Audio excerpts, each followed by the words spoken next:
So, this is a wonderful day at the Home for the Needy Foundation, and it is a shelter for the less privileged and the internally displaced persons from all over Nigeria.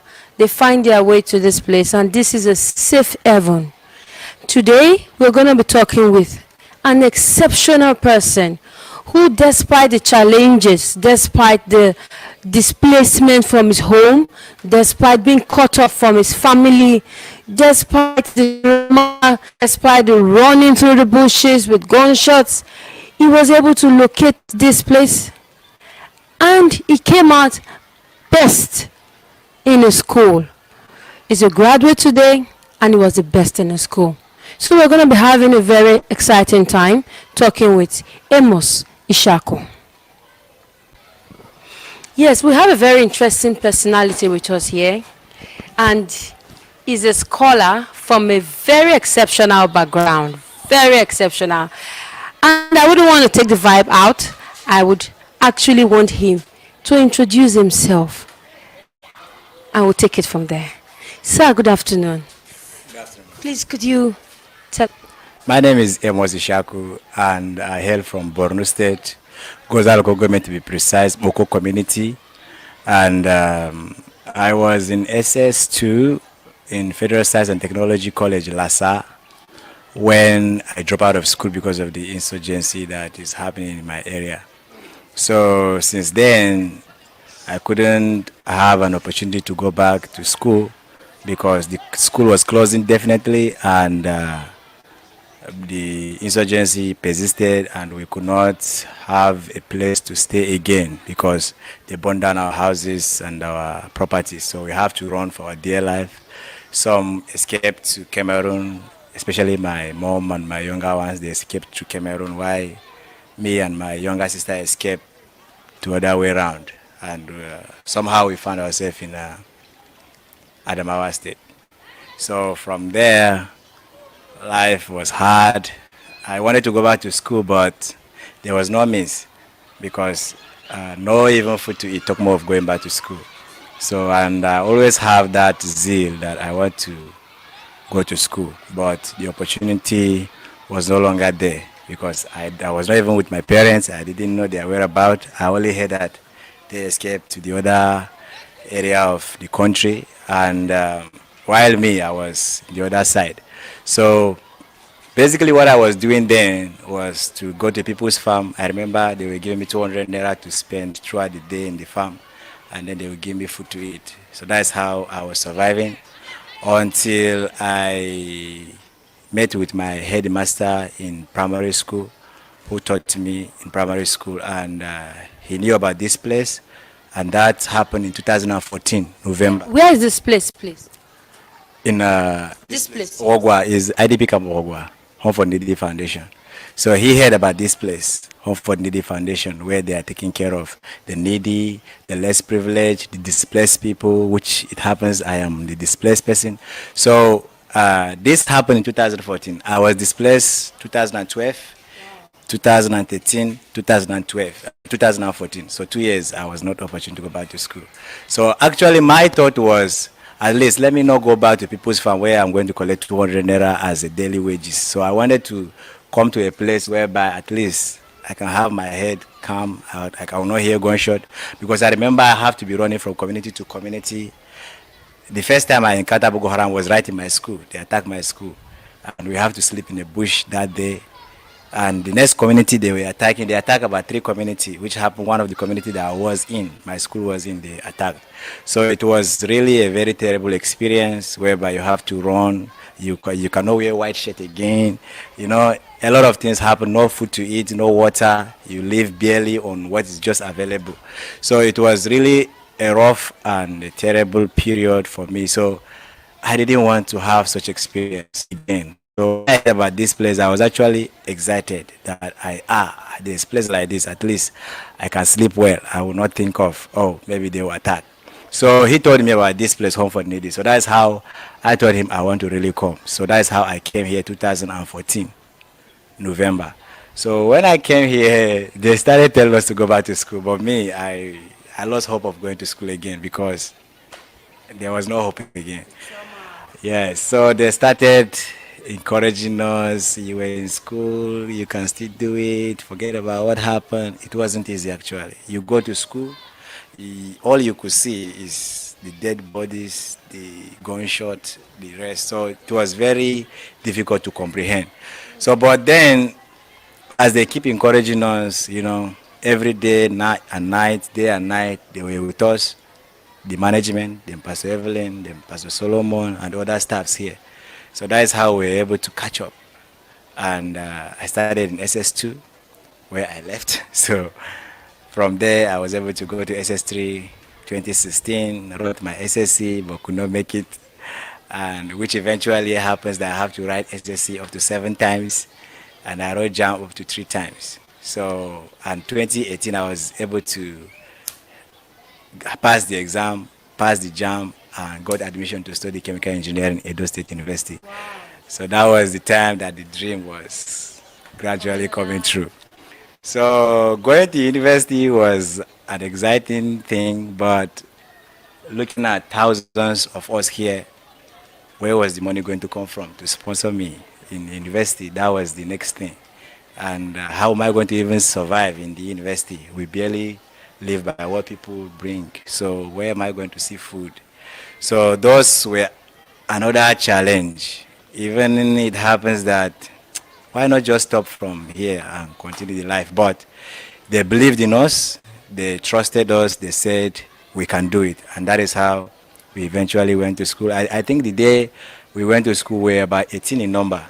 So when some were to study medicine, some were to study law, I was to study chemical engineering. So we entered the school and the journey started.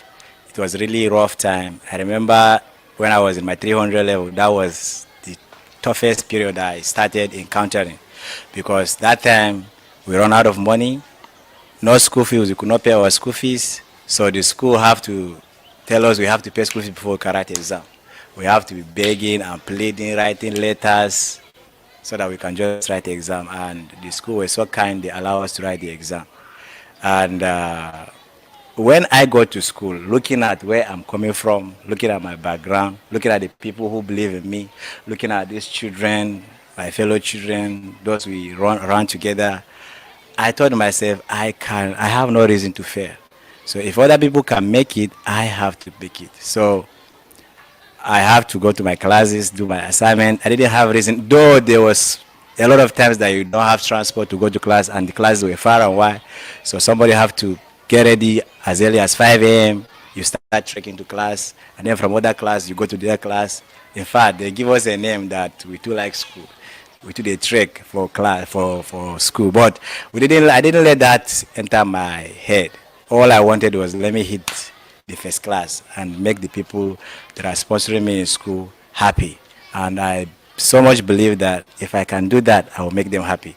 So I wanted to make them happy. And those people that are listening to us, hearing about our needs, and they respond, the media people and the rest who always come, anytime we have a need, they always come and capture. And then I see that many people are investing in our life, so I have no reason to fail. So that is how I put in my best in my academics. And the first result I ever saw in 100 level was 5.0. I was very happy. And when I keep on going like that, it was when I was in 300 level, I now started thinking of, I think I can be able to get overall best graduating student in the school. And that is how I put in much effort, and I continued the journey. And in 2013, I was able to graduate with CGPA of 4.80 as the overall best graduating student of Edo State University, Zaroe. Yes. Wow, I feel like adding another hand to my hand and giving you a round of applause. You've done so well. You've done your community proud. Amos Ishaku, you are indeed a beacon of hope to everybody, to where you've come from, and to other people who have the means. Feel like stress is too much. I must say you've done well. You've done well. So, what do you have to say? What do you have to say to others that are coming? What do you have to say to people who are from disadvantaged backgrounds. What do you have to say to the youth in general where education and determination is concerned? Well, the first thing I will say is I think wherever you are, there must be some kind of leadership that is above you, whereby you look up to. So the first thing is those people that are there for you, you have to respect them, you have to obey them, and listen to them. If I didn't listen to those that were here and those staffs and management of this home, I think I would have not even thought of going back to school again. But they kept talking to us, they kept encouraging us and guiding us. And that is how I was able to pick up. So the first thing is obeying those that are leaders over you. Leaders can be your father, can be your mom, if it happens that you still have one. But if it doesn't happen that you have one, maybe you have your uncle, or it happens that you are in the camp like this, definitely there will be other people that are in charge. So you have to obey them and listen to their guidance and counseling. And the next is when somebody understands his background, I think you just have to determine and tell yourself that you have to change the story. And once you have that conviction within you, I think you can be able to make it. And one of the driving factors that kept me driving is seeing them day and night working on my behalf. You know, sleepless nights, writing, talking to people to come and support us. I mean, and seeing people from far and wide coming to see that we are doing well. That was a lot to me. So I saw that sacrifice as no way, I cannot fail these people. Somebody can come from a far distance just to come and say, you can do it in life. And then me, I have the privilege now. Somebody have offered himself as a sacrifice and say, okay, go to the school. And then I will not be misbehaving in school. I didn't see that. So I have to keep myself, avoid some other social things just to see that, yes, I have target to meet. So once I set that target, and by God's grace, I was able to achieve it. And one thing I want to tell other people that have been keeping to support us is, I want to tell them that whatever they have been doing for us, they have started seeing the result. And I want to plead to them that they should keep on and they should keep on supporting us. And definitely we will try our best to make sure that we make them happy. Even this year, by God's grace, the first set of medical students that we went to school together, they will be graduating this year. So you could see that kind of happiness now that the entire home will have. So I want to plead to everyone, both government, both non-government, both agencies, embassies, that they should come and support us in whichever capacity they can.